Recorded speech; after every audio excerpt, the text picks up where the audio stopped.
Look, if you want to make a marketing decision, you don't need to compromise. That has never happened before because in marketing, we've always had to compromise massively. We have to wait for campaigns to end to get results. We have to wait for brand lift studies to get done for 6 weeks. We have to wait for focus groups for like 6 months. We have to wait for creative evaluations for like 3 months. This is when you can do it in minutes. So I think it's the most exciting time. And I'm just like glad that I'm there this time, honestly. I mean, that's what drives me every day.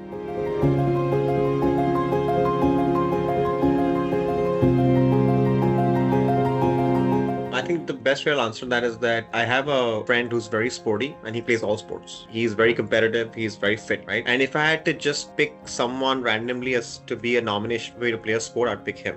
But if you have a friend who is super good at cricket or super good at football, would you still pick the general sports person or would you pick this football person for football, the cricket person for cricket? I think that's really the simplest way I can answer this question is, right? We didn't say we are a general intelligence platform. Consumr.ai does not want to be the AGI. They don't want to be general intelligence. What do you want to be? We want to be consumer intelligence platform, right? So our focus is on getting the most deterministic observed data sets available to humankind about consumers and customers. So we have APIs with every single major digital player, be it Google, be it Facebook, be it TikTok, be it Pinterest. We abide to all the privacy laws, but we go above and beyond that by a large extent because we never touch PII data from the clients, ever. And yet we're able to, at a cohort level, bring in a ton of intelligence about who they are as real people. And when I say real people, I mean is that, well, for you, it may be just someone who's buying your grill, or it could be someone who's buying your phone, or someone who's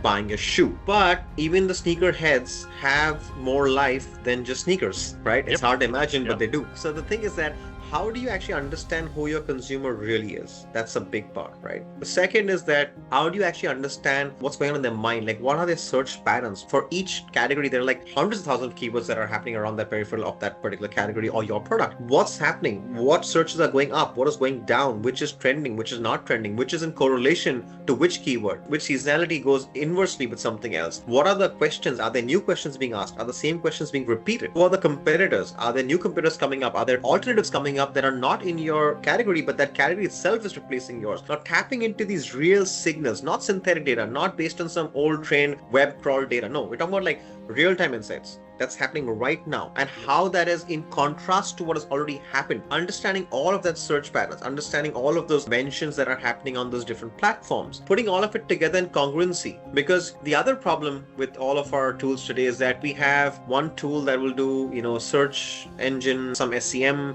intelligence will come from there, some competitor intelligence from somebody else, there'll be some website intelligence from some other tool, then each platform has their own native tools. How do you actually make sense of all this? I mean, you have one customer, what they're saying / feeling, bringing all of it together in a consistent, congruent manner, which feels like one customer talking to you at that stage of the journey. And you can have a potential twin, and you can have an existing twin, and you can have a churn twin, again, the same thing. And then how do you actually take these twins and make them have conversations like real people, right? And how can you now take advantage of this unbiased, deterministic, observed data sets, and then almost make this entire quantitative data into qualitative data, right? And saying that, hey, I can now even do research with this. I can do primary research with this. So I've done secondary research, but it's so dynamic, it's so in-depth, it's so granular that I can now convert this into like qualitative primary research. And now I can do things that I could never do before, right? I find that fascinating. In our platform, you can do a focus group in 4 minutes, which would the most efficient process before this would take you 4 months. And think of that. So the cost of doing it, right? And then the time to market that you can get, it's available to us today, right? This is basically saying that, look, if you want to make a marketing decision, you don't need to compromise. That has never happened before because in marketing, we've always had to compromise massively. We have to wait for campaigns to end to get results. We have to wait for brand lift studies to get done for 6 weeks. We have to wait for focus groups for like 6 months. We have to wait for creative evaluations for like 3 months. This is when you can do it in minutes. So I think it's the most exciting time. And I'm just like glad that I'm there this time, honestly. I mean, that's what drives me every day. Yes, we have revenue, yes, we have sales, but most exciting is that the client use cases that come out from this. I think that's a really cool part.